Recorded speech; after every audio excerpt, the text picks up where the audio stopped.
We're joined this evening by Dean Monske with the City of Toledo, the Deputy Mayor for External Relations. We appreciate your time. We're going to talk a little bit about intermodal tonight, and for people that aren't familiar with that, that's using things like rail and air and water and transporting goods. And things are really starting to move with the airline yard that we have here in Toledo. Tell me what is new and what is progressing with the ideas. Well, the Ohio Rail Commission just came out with an announcement that they have approved their funding for that project.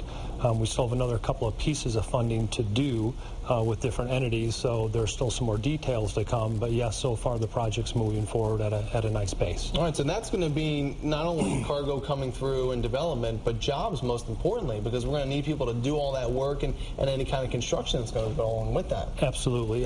Construction jobs will be, I don't have the exact figures on that, but really more importantly are the permanent jobs created.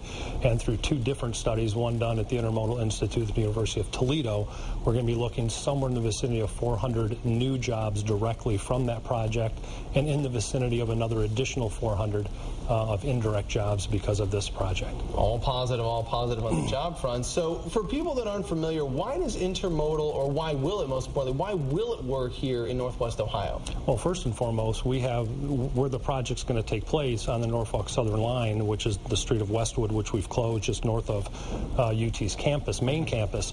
That's one of the most heavily traveled rail corridors in the country. And they currently run intermodal double-stack trains through there, but because it is so small and so congested, many of those trains and opportunities don't stop in Toledo.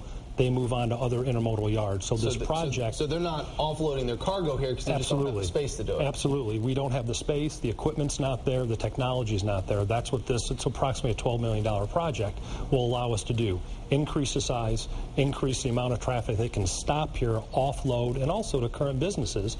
It's a huge benefit from logistic costs that they can now rail a lot of their product that they may be shipping through different modes throughout the country. And cost is the biggest thing for a business. If they find any way to make their costs go down a little bit, they're going to do it.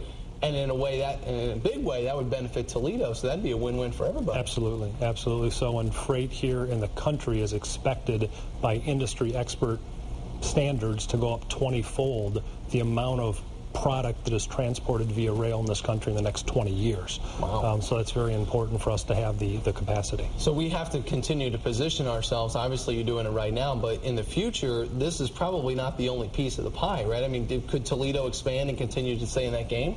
Absolutely, but in many different ways just besides rail. While this is a nice announcement to come out as a piece of trying to accomplish this goal, you also have Bax Global out at Toledo Express Airport, one of the world's largest freight carriers that is looking at some major expansions now, as well as the Port Authority. So we certainly have them all together. And that's a huge asset as well. I think people kind of forget that works in the mix, and then we have the Turnpike and 75 all working together, so good synergy. Absolutely. Dean, we thank you very much for your time. We look forward as this project goes forward and continue adding those jobs. I'd like to hear that. Pleasure. Appreciate that. And that's your Talk Back.